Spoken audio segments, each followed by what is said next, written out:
ನಮಸ್ಕಾರ ಸ್ನೇಹಿತರೆ, ಇಂದಿನ ವಿಡಿಯೋ ಬಹಳ ಮುಖ್ಯವಾದ ವಿಷಯದ ಬಗ್ಗೆ. ಇವತ್ತು ನಮ್ಮ ದೇಶದಲ್ಲಿ ಲಕ್ಷಾಂತರ ಜನರು ಡಯಾಬಿಟಿಸ್ ಅಂದರೆ ಶುಗರ್ ಕಾಯಿಲೆಯಿಂದ ಬಳಲುತ್ತಿದ್ದಾರೆ.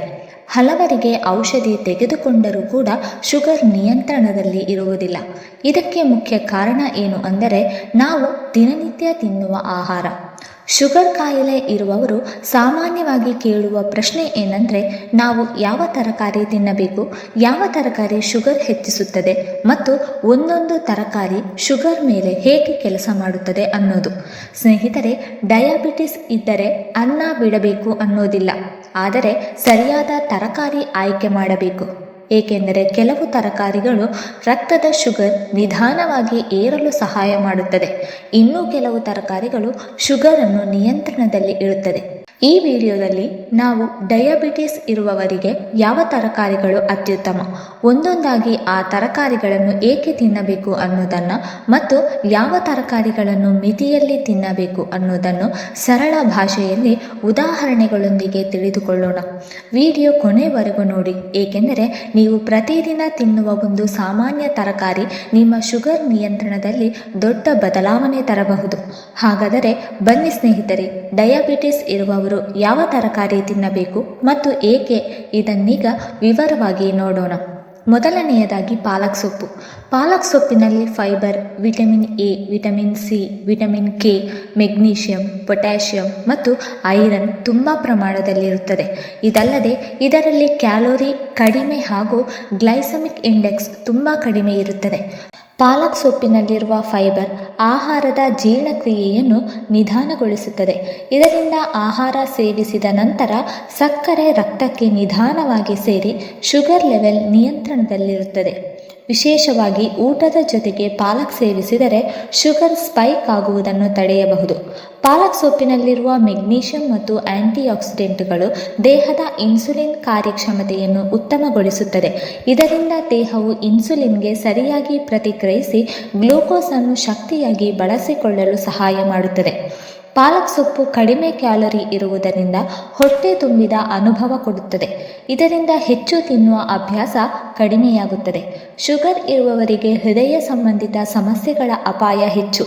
ಪಾಲಕ್ ಸೊಪ್ಪಿನಲ್ಲಿರುವ ಪೊಟ್ಯಾಷಿಯಂ ಮತ್ತು ನೈಟ್ರೇಟ್ಗಳು ರಕ್ತದೊತ್ತಡವನ್ನು ನಿಯಂತ್ರಿಸಲು ಸಹಾಯ ಮಾಡುತ್ತದೆ.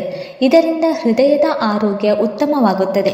ಶುಗರ್ ಇರುವವರು ಪಾಲಕ್ ಸೊಪ್ಪನ್ನು ಪಾಲಕ್ ಪಲ್ಯ, ಪಾಲಕ್ ಸೂಪ್, ಸೊಪ್ಪಿನ ಸಾರು, ಮಿಕ್ಸ್ ವೆಜಿಟೇಬಲ್ಸ್ನಲ್ಲಿ ಸೇರಿಸಿ ಇದನ್ನು ತಿನ್ನಬಹುದು. ಇದನ್ನು ಅತಿಯಾಗಿ ಸೇವಿಸಬಾರದು. ಕಿಡ್ನಿ ಸಮಸ್ಯೆ ಇರುವವರು ವೈದ್ಯರ ಸಲಹೆಯೊಂದಿಗೆ ಸೇವಿಸಬೇಕು. ವಾರಕ್ಕೆ 2 ರಿಂದ 3 ಬಾರಿ ಪಾಲಕ್ ಸೊಪ್ಪನ್ನು ಆಹಾರದಲ್ಲಿ ಸೇರಿಸುವುದು ಸೂಕ್ತ. ಎರಡನೆಯದಾಗಿ ಮೆಂತ್ಯ ಸೊಪ್ಪು. ಮೆಂತ್ಯ ಸೊಪ್ಪು ಪೋಷಕಾಂಶಗಳಿಂದ ತುಂಬಿರುವ ಹಸಿರು ಸೊಪ್ಪು. ಇದರಲ್ಲಿ ಫೈಬರ್, ಕಬ್ಬಿಣ, ಮೆಗ್ನೀಷಿಯಂ, ವಿಟಮಿನ್ ಎ, ಸಿ ಮತ್ತು ಬಿ ಕಾಂಪ್ಲೆಕ್ಸ್ ಹೆಚ್ಚಿರುತ್ತದೆ. ವಿಶೇಷವಾಗಿ ಇದರಲ್ಲಿರುವ ಕೆಲವು ನೈಸರ್ಗಿಕ ಸಂಯುಕ್ತಗಳು ರಕ್ತದಲ್ಲಿನ ಸಕ್ಕರೆ ಮಟ್ಟವನ್ನು ಸಮತೋಲನದಲ್ಲಿ ಇಡಲು ಸಹಾಯ ಮಾಡುತ್ತದೆ. ಟೈಪ್ 2 ಡಯಾಬಿಟಿಸ್ ಇರುವವರಲ್ಲಿ ಇನ್ಸುಲಿನ್ ರೆಸಿಸ್ಟೆನ್ಸ್ ಸಾಮಾನ್ಯ. ಮೆಂತ್ಯ ಸೊಪ್ಪಿನಲ್ಲಿರುವ ನೈಸರ್ಗಿಕ ಅಂಶಗಳು ದೇಹದ ಕೋಶಗಳು ಇನ್ಸುಲಿನ್ಗೆ ಉತ್ತಮವಾಗಿ ಪ್ರತಿಕ್ರಿಯಿಸುವಂತೆ ಮಾಡುತ್ತದೆ. ಇದರಿಂದ ರಕ್ತದಲ್ಲಿನ ಸಕ್ಕರೆ ಮಟ್ಟ ನಿಧಾನವಾಗಿ ಕಡಿಮೆಯಾಗಲು ಸಹಾಯವಾಗುತ್ತದೆ. ಮೆಂತ್ಯ ಸೊಪ್ಪು ಕೊಲೆಸ್ಟ್ರಾಲ್ ಕಡಿಮೆ ಮಾಡಲು ಸಹಾಯ ಮಾಡುತ್ತದೆ. ರಕ್ತನಾಳಗಳನ್ನು ಆರೋಗ್ಯವಾಗಿಡಲು ಸಹಕಾರ ನೀಡುತ್ತದೆ. ಇದರಿಂದ ಹೃದಯದ ಮೇಲೆ ಒತ್ತಡ ಕಡಿಮೆಯಾಗುತ್ತದೆ. ಮೆಂತ್ಯ ಸೊಪ್ಪನ್ನು ಸೊಪ್ಪಿನ ಪಲ್ಯ, ಸಾಂಬಾರ್ ಅಥವಾ ಸೂಪ್, ಚಪಾತಿಗೆ ಮಿಕ್ಸ್ ಮಾಡಿ ವಾರಕ್ಕೆ 2 ರಿಂದ 3 ಬಾರಿ ಈ ರೀತಿಯಲ್ಲಿ ಆಹಾರದಲ್ಲಿ ಸೇರಿಸಬಹುದು. ಇನ್ನು ಮೂರನೆಯದಾಗಿ ನುಗ್ಗೆ ಸೊಪ್ಪು. ನುಗ್ಗೆ ಸೊಪ್ಪಿನಲ್ಲಿ fibre, vitamin A, C, E, calcium, iron, antioxidant ಹೇರಳವಾಗಿದೆ. ಇವು ಶರೀರದ ಒಟ್ಟಾರೆ ಆರೋಗ್ಯವನ್ನು ಉತ್ತಮಪಡಿಸುತ್ತದೆ. ವಿಶೇಷವಾಗಿ ಶುಗರ್ ಇರುವವರಿಗೆ ತುಂಬ ಸಹಕಾರಿ. ನುಗ್ಗೆ ಸೊಪ್ಪಿನಲ್ಲಿರುವ ಫೈಬರ್ ಮತ್ತು ಪ್ಲಾಂಟ್ ಕಾಂಪೌಂಡ್ಸ್ ರಕ್ತದಲ್ಲಿನ ಗ್ಲೂಕೋಸ್ ಶೋಷಣೆಯನ್ನು ನಿಧಾನಗೊಳಿಸುತ್ತದೆ. ಇದರಿಂದ ಊಟದ ನಂತರ ಅಚಾನಕ್ ಶುಗರ್ ಲೆವೆಲ್ ಏರಿಕೆಯಾಗುವುದನ್ನು ತಡೆಗಟ್ಟಲು ಸಹಾಯ ಮಾಡುತ್ತದೆ. ನುಗ್ಗೆ ಸೊಪ್ಪು ದೇಹದಲ್ಲಿನ ಇನ್ಸುಲಿನ್ ಸಂವೇದನಾಶೀಲತೆಯನ್ನು ಹೆಚ್ಚಿಸುತ್ತದೆ. ಇದರಿಂದ ದೇಹವು ಉತ್ಪಾದಿಸುವ ಇನ್ಸುಲಿನ್ ಸರಿಯಾಗಿ ಕೆಲಸ ಮಾಡಿ ಶುಗರ್ ನಿಯಂತ್ರಣ ಸುಲಭವಾಗುತ್ತದೆ. ನಾಲ್ಕನೆಯದಾಗಿ ಬೆಂಡೆಕಾಯಿ. ಬೆಂಡೆಕಾಯಿಯಲ್ಲಿರುವ ಸಾಲ್ಯುಯಬಲ್ ಫೈಬರ್ ರಕ್ತದಲ್ಲಿ ಸಕ್ಕರೆ ಶೋಷಣೆಯಾಗುವ ವೇಗವನ್ನು ಕಡಿಮೆ ಮಾಡುತ್ತದೆ. ಇದರಿಂದ ಊಟದ ನಂತರ ಏಕಾಏಕಿ ಶುಗರ್ ಲೆವೆಲ್ ಏರಿಕೆಯಾಗುವುದನ್ನು ತಡೆಯಲು ಸಹಾಯ ಮಾಡುತ್ತದೆ. ಆದ್ದರಿಂದ ಶುಗರ್ ಇರುವವರಿಗೆ ಬೆಂಡೆಕಾಯಿ ಸುರಕ್ಷಿತ ಹಾಗೂ ಉಪಯುಕ್ತ ತರಕಾರಿಯಾಗಿದೆ. ಬೆಂಡೆಕಾಯಿಯ ಗ್ಲೈಸಮಿಕ್ ಇಂಡೆಕ್ಸ್ ಕಡಿಮೆಯಾಗಿರುವುದರಿಂದ ಇದು ರಕ್ತದ ಸಕ್ಕರೆಯನ್ನು ನಿಧಾನವಾಗಿ ಹೆಚ್ಚಿಸುತ್ತದೆ. ಇದು ಶುಗರ್ ರೋಗಿಗಳಿಗೆ ತುಂಬ ಮುಖ್ಯವಾದ ಗುಣ. ಹೆಚ್ಚು GI ಇರುವ ಆಹಾರಗಳಂತೆ ಇದು ತಕ್ಷಣ ಶುಗರ್ ಸ್ಪೈಕ್ ಉಂಟು ಮಾಡುವುದಿಲ್ಲ. ನಿಯಮಿತವಾಗಿ ಬೆಂಡೆಕಾಯಿ ಸೇವಿಸುವುದರಿಂದ ದೇಹದಲ್ಲಿನ ಇನ್ಸುಲಿನ್ ಸಂವೇದನೆ ಉತ್ತಮವಾಗುತ್ತದೆ. ಇದರಿಂದ ದೇಹದಲ್ಲಿರುವ ಇನ್ಸುಲಿನ್ ಸರಿಯಾಗಿ ಕೆಲಸ ಮಾಡುವಂತೆ ಮಾಡುತ್ತದೆ ಮತ್ತು ಶುಗರ್ ನಿಯಂತ್ರಣ ಸುಲಭವಾಗುತ್ತದೆ. ಬೆಂಡೆಕಾಯಿ ಜೀರ್ಣಕ್ರಿಯೆಯನ್ನು ಸುಧಾರಿಸುತ್ತದೆ. ಮಲಬದ್ಧತೆ ಸಮಸ್ಯೆ ಇರುವ ಶುಗರ್ ರೋಗಿಗಳಿಗೆ ಬೆಂಡೆಕಾಯಿ ತುಂಬ ಉಪಯುಕ್ತ. 5ನೇಯದಾಗಿ ಕ್ಯಾಬೇಜ್ನಲ್ಲಿ ಗ್ಲೈಸಮಿಕ್ ಇಂಡೆಕ್ಸ್ ತುಂಬ ಕಡಿಮೆ. ಇದರಿಂದ ರಕ್ತದಲ್ಲಿನ ಸಕ್ಕರೆ ಮಟ್ಟ ಆಕಸ್ಮಿಕವಾಗಿ ಹೆಚ್ಚಾಗುವುದಿಲ್ಲ. ನಿಯಮಿತವಾಗಿ ಕ್ಯಾಬೇಜ್ ಸೇವಿಸುವುದರಿಂದ ಶುಗರ್ ಲೆವೆಲ್ ನಿಧಾನವಾಗಿ ಮತ್ತು ಸ್ಥಿರವಾಗಿ ನಿಯಂತ್ರಣಕ್ಕೆ ಬರುತ್ತದೆ. ಕ್ಯಾಬೇಜಿನಲ್ಲಿ ಹೆಚ್ಚು ಪ್ರಮಾಣದ ಫೈಬರ್ ಇದೆ. ಫೈಬರ್ ಜೀರ್ಣಕ್ರಿಯೆಯನ್ನು ನಿಧಾನಗೊಳಿಸಿ ಆಹಾರದಿಂದ ಸಕ್ಕರೆ ನಿಧಾನವಾಗಿ ರಕ್ತಕ್ಕೆ ಸೇರುವಂತೆ ಮಾಡುತ್ತದೆ. ಇದರಿಂದ ಊಟದ ನಂತರ ಶುಗರ್ ಲೆವೆಲ್ ಏಕಾಏಕಿ ಹೆಚ್ಚಾಗುವುದಿಲ್ಲ. ಕ್ಯಾಬೇಜಿನಲ್ಲಿ ವಿಟಮಿನ್ C, ವಿಟಮಿನ್ K ಮತ್ತು ಆಂಟಿಆಕ್ಸಿಡೆಂಟ್ಗಳು ಇದ್ದು ಇವು ದೇಹದಲ್ಲಿನ ಉರಿಯೂತವನ್ನು ಕಡಿಮೆ ಮಾಡುತ್ತದೆ. ಶುಗರ್ ಇರುವವರಲ್ಲಿ ಉಂಟಾಗುವ ಕೋಶಹಾನಿಯನ್ನು ತಡೆಯಲು ಇವು ಸಹಾಯ ಮಾಡುತ್ತದೆ. ಕ್ಯಾಬೇಜಿನಲ್ಲಿರುವ ಫೈಬರ್ ಮತ್ತು ಆಂಟಿಆಕ್ಸಿಡೆಂಟ್ಗಳು ಕೊಲೆಸ್ಟ್ರಾಲ್ ಮಟ್ಟವನ್ನು ಕಡಿಮೆ ಮಾಡಿ ಹೃದಯವನ್ನು ಆರೋಗ್ಯವಾಗಿರಲು ಸಹಾಯ ಮಾಡುತ್ತದೆ. 6ನೇಯದಾಗಿ ಹೂಕೋಸು ಕಡಿಮೆ ಗ್ಲೈಸಮಿಕ್ ಇಂಡೆಕ್ಸ್ ಹೊಂದಿರುವ ತರಕಾರಿಯಾಗಿದೆ. ಇದನ್ನು ಸೇವಿಸಿದಾಗ ರಕ್ತದಲ್ಲಿನ ಸಕ್ಕರೆ ಮಟ್ಟ ಏಕಾಏಕಿ ಹೆಚ್ಚಾಗುವುದಿಲ್ಲ. ಹೂಕೋಸಿನಲ್ಲಿ ಉತ್ತಮ ಪ್ರಮಾಣದ ಫೈಬರ್ ಇರುತ್ತದೆ. ಫೈಬರ್ ಜೀರ್ಣಕ್ರಿಯೆಯನ್ನು ನಿಧಾನಗೊಳಿಸುತ್ತದೆ. ಇದರಿಂದ ಗ್ಲೂಕೋಸ್ ರಕ್ತಕ್ಕೆ ನಿಧಾನವಾಗಿ ಸೇರುತ್ತದೆ. ಇದರ ಪರಿಣಾಮವಾಗಿ ಶುಗರ್ ಮಟ್ಟ ಸಮತೋಲನದಲ್ಲಿರಲು ಸಹಾಯವಾಗುತ್ತದೆ. ಹೂಕೋಸಿನಲ್ಲಿರುವ ಆಂಟಿಆಕ್ಸಿಡೆಂಟ್ ಮತ್ತು ಸಸ್ಯ ರಾಸಾಯನಿಕಗಳು ದೇಹದ ಇನ್ಸುಲಿನ್ ಸಂವೇದನಾಶೀಲತೆಯನ್ನು ಹೆಚ್ಚಿಸಲು ಸಹಕಾರಿಯಾಗುತ್ತದೆ. ಹೂಕೋಸಿನಲ್ಲಿರುವ ಪೊಟ್ಯಾಷಿಯಂ ಮತ್ತು ಆಂಟಿಆಕ್ಸಿಡೆಂಟ್ ರಕ್ತದೊತ್ತಡ ಮತ್ತು ಕೊಲೆಸ್ಟ್ರಾಲ್ ನಿಯಂತ್ರಿಸಲು ಸಹಾಯ ಮಾಡುತ್ತದೆ.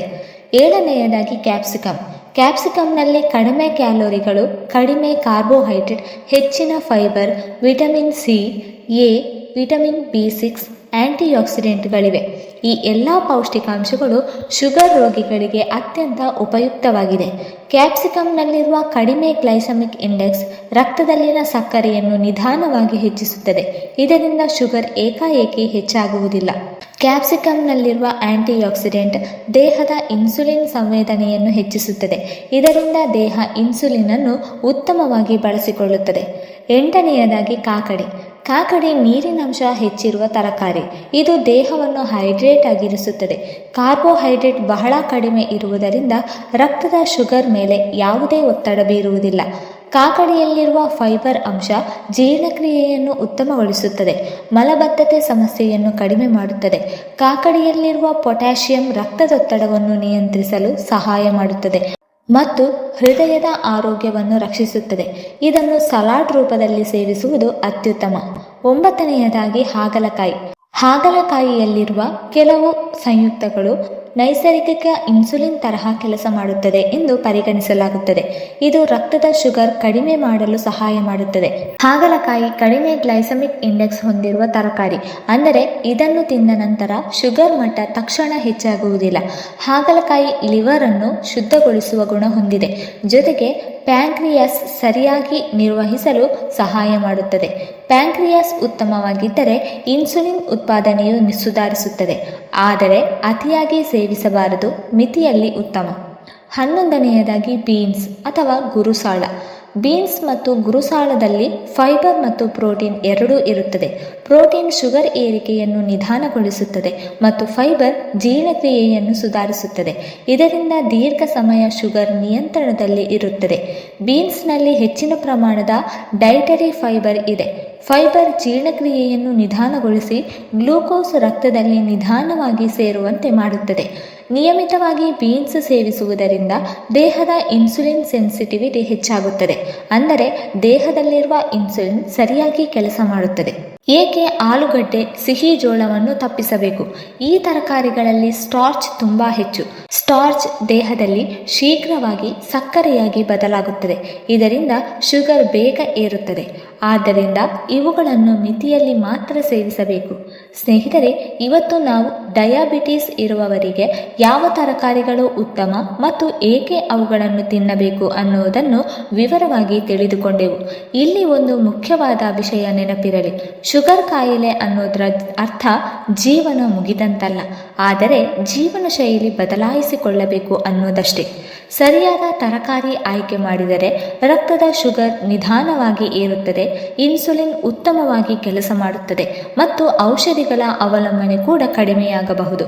ಪ್ರತಿದಿನ ತಟ್ಟೆಯಲ್ಲಿ ಹಸಿರು ಸೊಪ್ಪು, ಸ್ಟಾರ್ಚ್ ಕಡಿಮೆ ಇರುವ ತರಕಾರಿ ಇರಲಿ. ಅತಿಯಾಗಿ ಎಣ್ಣೆ, ಉಪ್ಪು ಮತ್ತು ಕರಿದ ಆಹಾರ ತಪ್ಪಿಸಿ. ನೆನಪಿರಲಿ ಸ್ನೇಹಿತರೆ, ಸಣ್ಣ ಸಣ್ಣ ಬದಲಾವಣೆಗಳೇ ದೊಡ್ಡ ಆರೋಗ್ಯ ಬದಲಾವಣೆ ತರುತ್ತದೆ. ಈ ವಿಡಿಯೋ ನಿಮಗೆ ಉಪಯೋಗವಾಗಿದೆ ಅಂದರೆ ದಯವಿಟ್ಟು ಲೈಕ್ ಮಾಡಿ. ಡಯಾಬಿಟಿಸ್ ಇರುವ ನಿಮ್ಮ ಕುಟುಂಬದವರು ಮತ್ತು ಸ್ನೇಹಿತರೊಂದಿಗೆ ಶೇರ್ ಮಾಡಿ ಮತ್ತು ಆರೋಗ್ಯ ಸಂಬಂಧಿತ ಮಾಹಿತಿಗಾಗಿ ನಮ್ಮ ಚಾನಲನ್ನು ಸಬ್ಸ್ಕ್ರೈಬ್ ಮಾಡಿ. ನಿಮ್ಮಲ್ಲಿ ಯಾವುದಾದರೂ ಪ್ರಶ್ನೆಗಳಿದ್ದರೆ ಅಥವಾ ಮುಂದಿನ ವಿಡಿಯೋ ಯಾವ ವಿಷಯದ ಮೇಲೆ ಬೇಕು ಅನ್ನೋದನ್ನು ಕಮೆಂಟ್ನಲ್ಲಿ ಬರೆಯಿರಿ. ನಾವು ಖಂಡಿತ ಅದಕ್ಕೆ ಉತ್ತರ ಕೊಡ್ತೀವಿ. ಮತ್ತೆ ಮುಂದಿನ ಆರೋಗ್ಯಕರ ವಿಡಿಯೋದಲ್ಲಿ ಭೇಟಿಯಾಗೋಣ. ಅಷ್ಟರವರೆಗೆ ಆರೋಗ್ಯವಾಗಿರಿ, ಸಂತೋಷವಾಗಿರಿ. ಧನ್ಯವಾದಗಳು.